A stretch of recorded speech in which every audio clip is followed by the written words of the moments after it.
Di malam itu seorang wanita terlihat bersusah payah menyeret tubuh seorang pria yang tak sadarkan diri ke tepi sebuah jendela yang ada di bagian kanan rumahnya.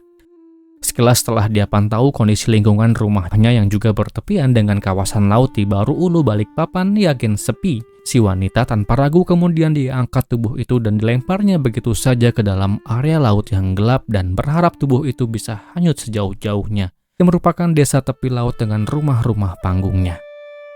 Namun kenyataannya nggak seiring dengan apa yang dia harapkan. Tubuh pria yang dia lempar dari jendela 3 hari kemudian kembali dan mengapung di kolong sebuah rumah panggung milik tetangganya, yang berjarak hanya 3 rumah saja. Namanya Ibu Arbaya, seorang ibu yang 3 hari sebelumnya merasa gundah gulana. Sebab pada 26 November 2025 adalah hari ketiga dia merasa kehilangan sosok suami, yang di akhir pamitnya si suami minta izin ingin melaksanakan sholat di sebuah masjid dengan membawa sepeda motornya. Hilangnya si suami tentu membuat Ibu Arbaya mengupayakan berbagai cara untuk mengetahui di mana suaminya berada kala itu, termasuk melaporkannya kepada pihak yang berwajib, serta menilai CCTV yang kala itu jelas merekam detik-detik terakhir sebelum sang suami raib ditelan bumi. Dan gongnya adalah temuan ini, 26 November. Suami Ibu Arbaya yang bernama Rudi Hartono 47 tahun ditemukan mengapung tak bernyawa di kolong rumah panggung Kecamatan Baru Ulu. Tim penyelamat yang terdiri dari unsur Polri dan BPBD yang dikabarkan segera datang dan melakukan tugasnya. Tubuh malang itu lalu dibawa ke rumah sakit untuk diperiksa lebih lanjut penyebab kepergiannya dan apakah ada unsur kesengajaan atau ada hal yang lain.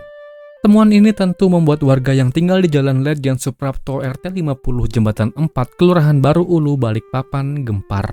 Apalagi yang menjadi korban merupakan tokoh masyarakat, ditambah sisi gelap di balik perginya si ketua RT ini. Dan lalu, apa yang sebetulnya terjadi dan bagaimana kisah ini selengkapnya? Jadi, begini.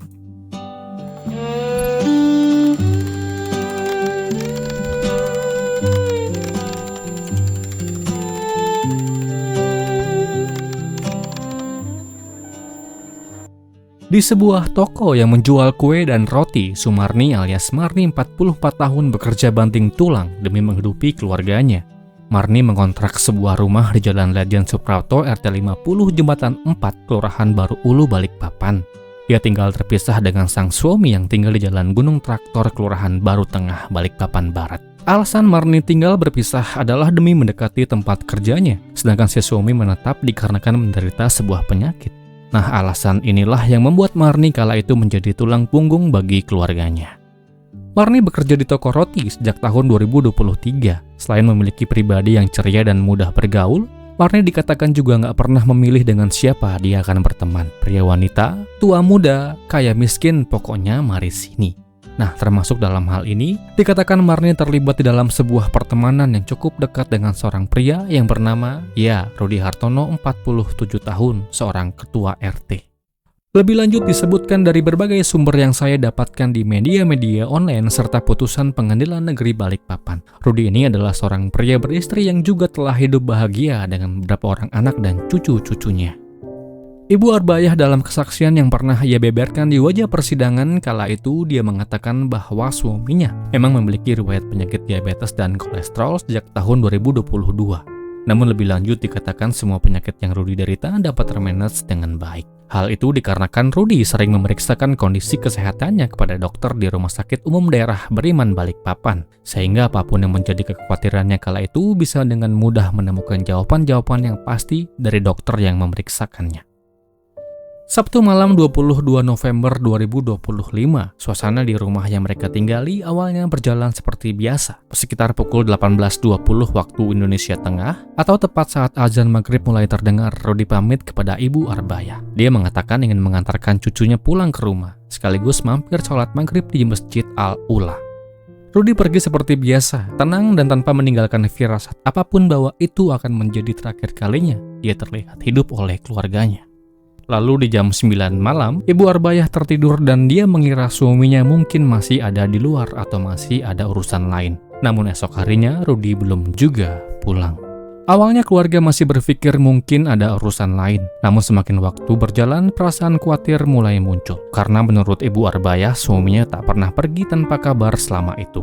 Ibu Arbayah mencoba menghubungi dan bertanya kepada keluarga mengenai keberadaan Rudy.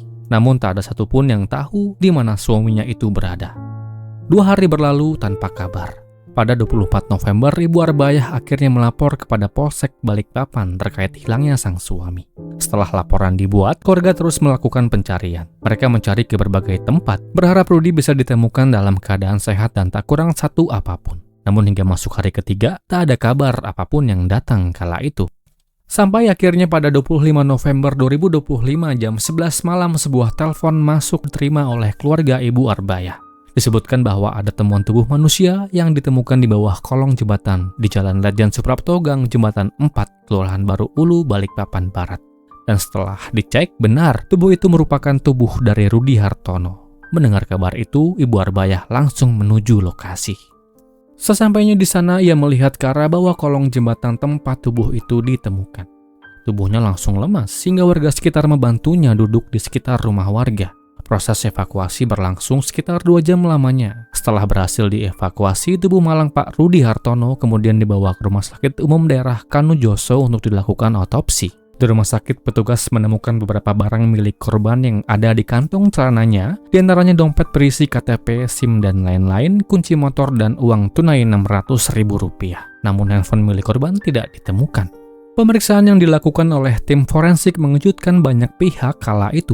Rudy Hartono yang diduga tiada sebab tenggelam terpatahkan saat ditemukan sebuah fakta bahwa Rudy dihilangkan sebelum akhirnya dia pun tenggelam. Ada cairan yang masuk ke dalam paru-parunya. Ada apa dengan Rudy? Jadi begini kronologinya.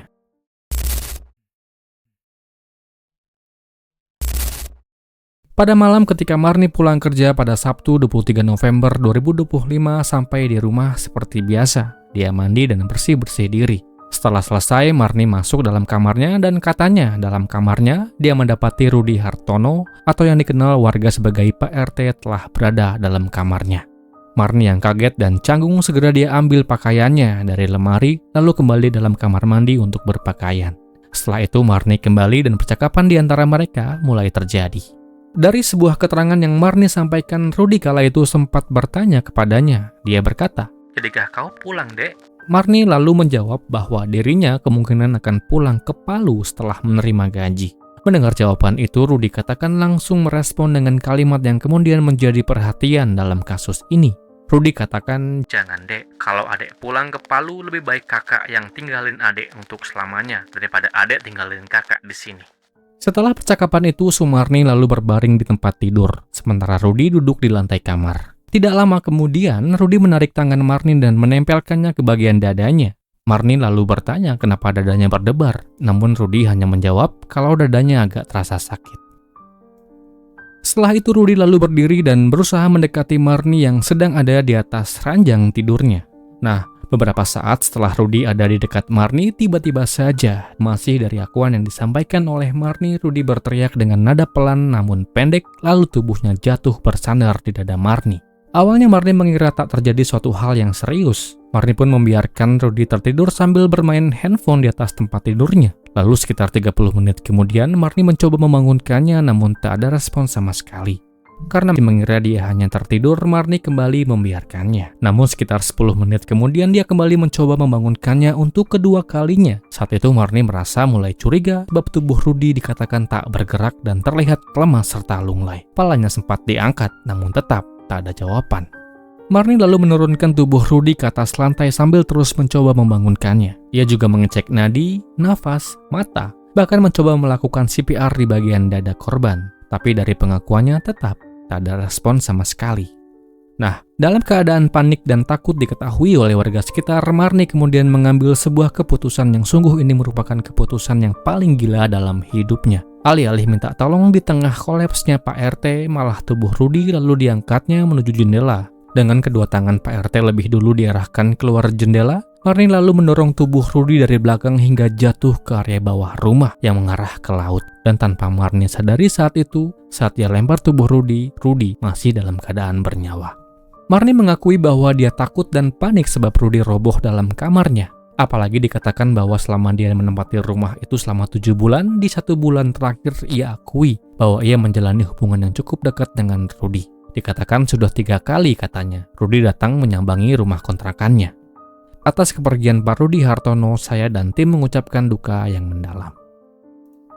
Kasus ini mulai menemui titik terang saat tubuh itu ditemukan mengambang pada malam 25 November 2025. Warga menemukannya di bawah sebuah jembatan kayu atau jalan kayu di kawasan Jalan Ledjen Suprapto RT 50 Baru Ulu, Balikpapan Barat. Investigasi yang kala itu dikebut menyimpulkan sejumlah hal, salah satunya dari sebuah keterangan yang pernah disampaikan oleh seorang anggota keluarga korban yang mengaku di hari setelah tubuh malang itu ditemukan, si saksi sempat memperhatikan Marni yang kala itu sedang berbicara melalui teleponnya. Awalnya, saksi hanya melewati Marni seperti warga lainnya. Namun saat melintas di hadapannya, saksi sempat mendengar satu kalimat yang membuat dia merasa ada yang aneh atau janggal. Dari keterangan saksi, Marni mengatakan, "Tubuhnya sudah ditemukan." Kalimat itu membuat saksi menoleh kembali ke arah Marni. Saksi kemudian menghampiri dan merangkul Marni sambil berkata, "Tante, kalau tante nggak salah nggak usah takut dan nggak usah pergi kemana-mana." Singkatnya, setelah tak bisa lagi menahan rasa curiga yang terus bergejolak, dengan ditemani beberapa warga, saksi mendatangi rumah Marni. Dan betapa kaget mereka ketika Marni dengan sukarela mengakui bahwa dialah orang yang terakhir kali bersama dengan Rudi. Namun Marni mengaku bahwa ia tak melakukan penghilangan itu sebab diakui bahwa Rudi tumbang lebih dulu. Dan dia kira pada saat itu Rudi telah tiada dan dia lempar saja ke dalam laut. Sumarni alias Marni kemudian ditetapkan menjadi tersangka. Rekonstruksi kasus ini yang dilakukan pada Senin 19 Januari 2026 menimbulkan sebuah tanda tanya besar dari pihak keluarga yang menyaksikannya. Ada hal yang dinilai janggal. Yang pertama, pihak keluarga bertanya bagaimana kok ujuk-ujuk Pak RT bisa ada dalam kamar Marni. Sedangkan kala itu, Marni lagi mandi, kenapa pintu nggak dikunci? Selain itu, perihal jendela, tempat di mana Rudi dilempar. Menurut hemat keluarga, Sumarni butuh bantuan orang lain untuk mengangkat tubuh Rudi seberat 75 kg. Sedangkan jarak jendela cukup sulit untuk dijangkau. Di dalam persidangan yang kemudian diadakan di Pengadilan Negeri Balikpapan melalui majelis hakimnya, kemudian menjatuhkan vonis kepada Sumarni alias Marni binti Ladosi dengan hukuman 13 tahun penjara. Upaya hukum tampaknya akan ditempuh oleh Marni, sebab dia yakin hukumannya bisa lebih ringan daripada yang jatuh kala itu. Sementara Ibu Arbaya mengaku ikhlas dan puas atas vonis yang jatuh. Demikianlah kisah ini, semoga akan terus ada pelajaran yang kita bisa ambil dari kisah ini. Dan kisah ini pun berakhir.